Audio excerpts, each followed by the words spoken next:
இது ஃபர்ஸ்ட் மலேசியாவின் செய்திகள் உங்களுக்காக.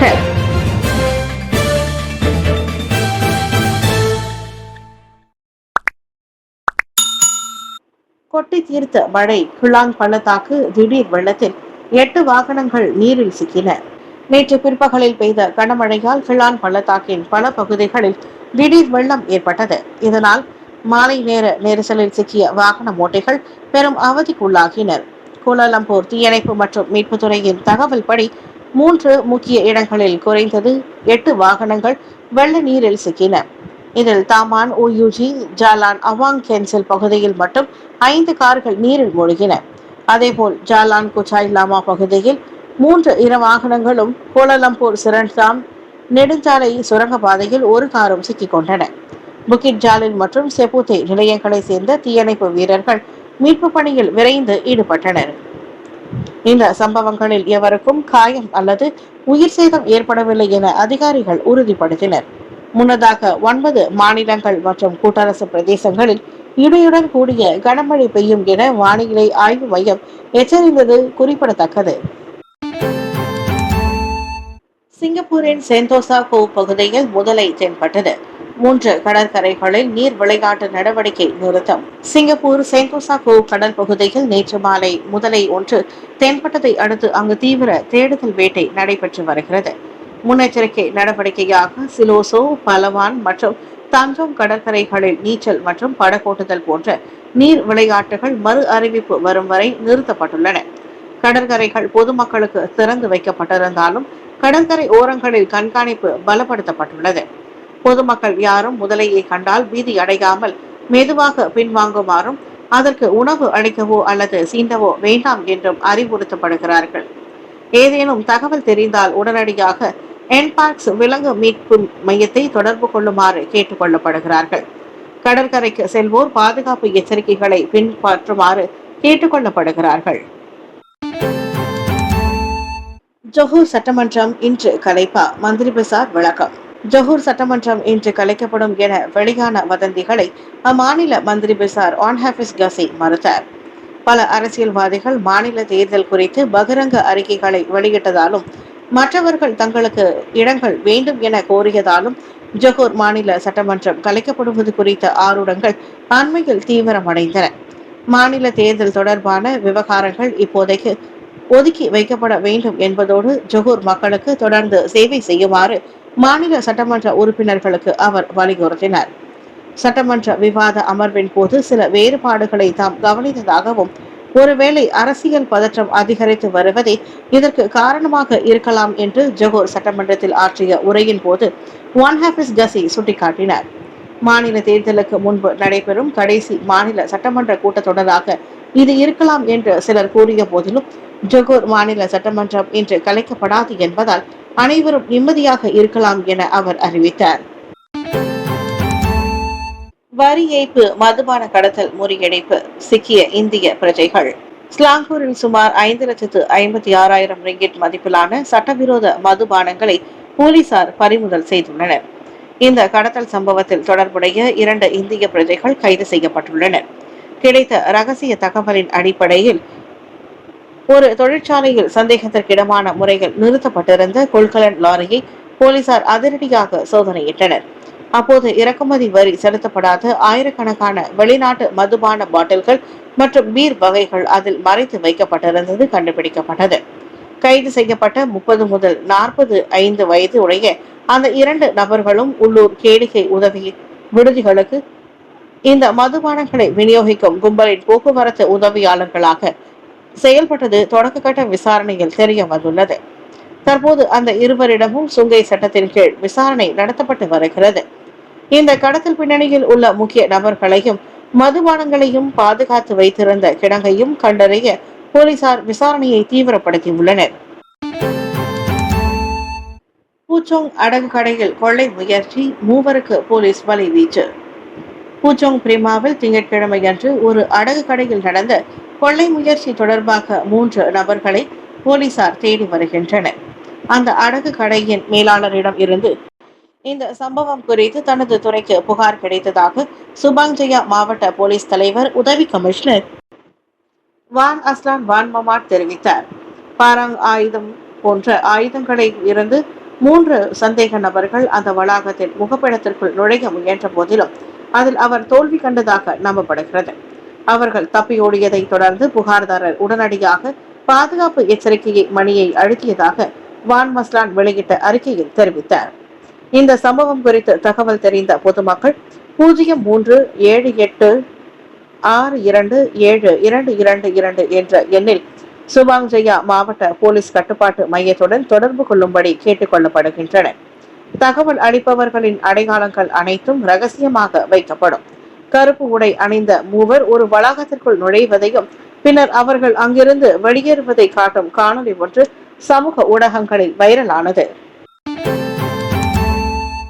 பாலியல் வீடியோக்களை காட்டி மிரட்டி பணம் பறித்த முன்னாள் போலீஸ் அதிகாரிக்கு 5 ஆண்டு சிறை. பாலியல் வீடியோவை காட்டி மிரட்டி பணம் பறித்த குற்றச்சாட்டில் முன்னாள் போலீஸ் வீரர் ஒருவர் 5 ஆண்டுகள் சிறை தண்டனைக்கு உள்ளாகியுள்ளார். 36 வயது முகமது அமான் முஸ்தபா ஓர் ஆடவர் அவரது காதலுடன் இருக்கும் அந்தரங்க வீடியோக்களை இஸ்லாமிய சமய அதிகாரிகளிடம் கொடுத்துவிடப் போவதாக மிரட்டி பணம் கேட்டு வந்தது நிரூபிக்கப்பட்டது. அவர் பாதிக்கப்பட்ட நபரின் கைபேசியை கைப்பற்றி அந்த வீடியோக்களை பயன்படுத்தி பணம் கோரியுள்ளார். முதலில் 300 ரிங்கெட் வசூலித்த அவர் தொடர்ந்து மாதந்தோறும் பணம் வழங்குமாறு பல ஆண்டுகள் அழுத்தம் தந்ததாக கூறப்படுகிறது.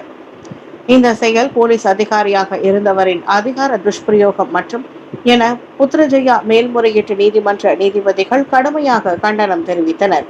மேலும் குற்றவாளி தனது தவறை ஒப்புக்கொள்ளாமல் விசாரணை முழுவதும் பாதிக்கப்பட்டவரையே குற்றம் சாட்டியதையும் நீதிமன்றம் சுட்டிக்காட்டியது. மக்களின் நம்பிக்கையை பாதிக்கும் எத்தகைய செயல்களுக்கும் கடுமையான தண்டனை அவசியம் என்றும் நீதிமன்றம் தெரிவித்தது. இதனால் 5 ஆண்டுகள் சிறை தண்டனை உறுதி செய்யப்பட்டு அவரை உடனடியாக சிறைக்கு அனுப்ப உத்தரவும் பிறப்பிக்கப்பட்டது.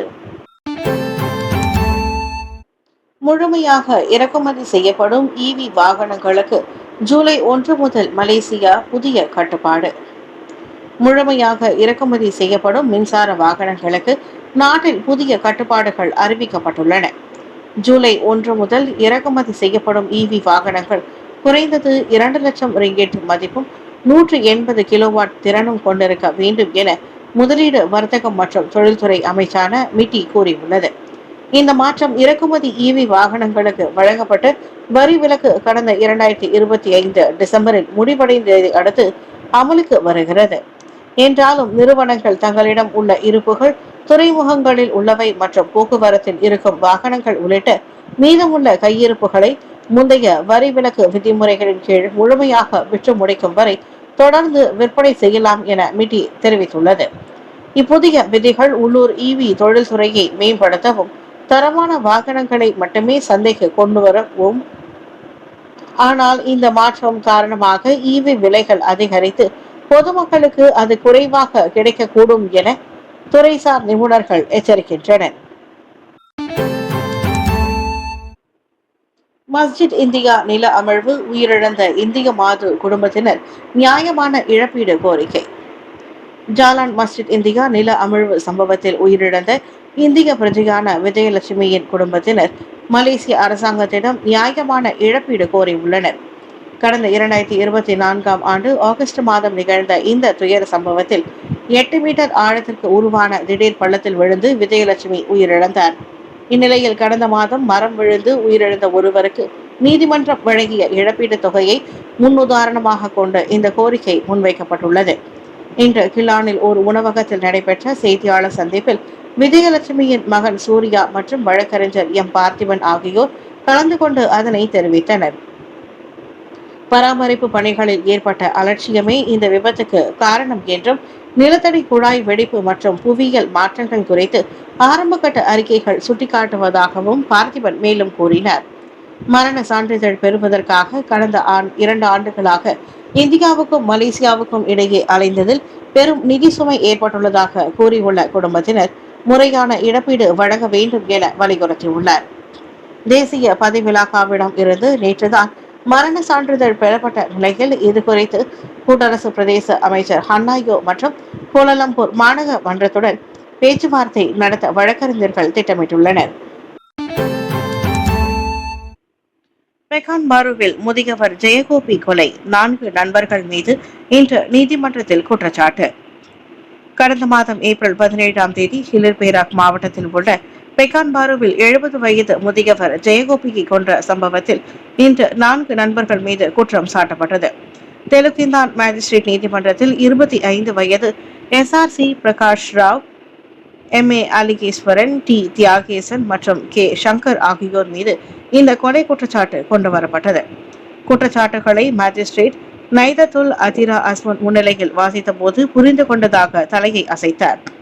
கொலை வழக்குகள் உயர்நீதிமன்றத்தின் அதிகார வரம்பிற்கு உட்பட்டவை என்பதால் எந்தவொரு வாக்குமூலமும் பதிவு செய்யப்படவில்லை. குற்றச்சாட்டுகளின்படி இவர்கள் இன்னும் பிடிபடாமல் இருக்கும் நபருடன் சேர்ந்து 70 வயதான ஜெயகோபியை கொண்டுள்ளனர். குற்றம் நிரூபிக்கப்பட்டால் மரண தண்டனை அல்லது குறைந்தபட்சம் 30 ஆண்டுகள் அல்லது அதிகபட்சம் 40 ஆண்டுகள் சிறை தண்டனை விதிக்கப்படும். அதே சமயத்தில் குறைந்தபட்சம் 12 பிறம்படி விதிக்க சட்டம் வகை செய்கிறது. அரசு தரப்பில் DPP வழக்கறிஞர் நூர் தர்கவேஸ் அக்னியா ஹலீம் அசிசி ஆஜரானார். அதே நேரத்தில் குற்றம் சாட்டப்பட்டவர்கள் யாரும் வழக்கறிஞரால் பிரதிநிதிப்படுத்தவில்லை. ஜாலான் கிளாங் லாமாவில் உணவகத்தில் குழப்பத்தில் ஈடுபட்ட நைஜீரிய ஆடவனுக்கு போலீஸ் வலைவீச்சு. ஜாலான் கிளாங் லாமாவில் டிம்சம் உணவகத்தில் மேசைகளை கவிழ்த்து உணவருந்த வந்தவர்களை பீதியில் தப்பி ஓட செய்து குழப்பம் மற்றும் கலவரத்தை ஏற்படுத்தியதாக நம்பப்படும் நைஜீரிய ஆடவனை போலீசார் தேடி வருகின்றனர். இச்சம்பவம் தொடர்பில் மே 5ஆம் தேதி காலை 11 மணிக்கு உணவகத்தின் உரிமையாளர் போலீஸ் நிலையத்தில் புகார் செய்ததாக பிரிக்ஃபீல்ட்ஸ் போலீஸ் தலைவர் உதவி கமிஷனர் பூச்சாங் ஹூக் தெரிவித்தார். சேதத்தை ஏற்படுத்தியது தொடர்பில் குற்றவியல் சட்டத்தின் 427வது விதியின் கீழ் இந்த விவகாரம் தொடர்பில் விசாரணை மேற்கொள்ளப்பட்டு வருகிறது. சந்தேக நபர் போதைப்போல் இருந்ததாக நம்பப்படுகிறது. அந்த உணவகத்தில் நடைபெற்ற முழு சம்பவமும் அங்கிருந்த CCTVயில் பதிவாகி இருப்பதாக ஹூ தெரிவித்தார். எக்ஸ் தளத்தில் பதிவேற்றப்பட்ட ஒரு காணொலியில் வெளிநாட்டவர் என்று நம்பப்படும் ஒருவர் மேசைகளை புரட்டி போட்டு உணவகத்திற்குள் குழப்பத்தை ஏற்படுத்துவது காட்டப்பட்டது. மே 5ஆம் தேதி இரவு பதிவு செய்யப்பட்டதாக கூறப்படும் அந்த காணொலியில் உணவருந்த வந்தவர்கள் கத்திய போதிலும் அந்த நபர் சற்றும் கலங்காமல் இருப்பதை காண முடிந்தது.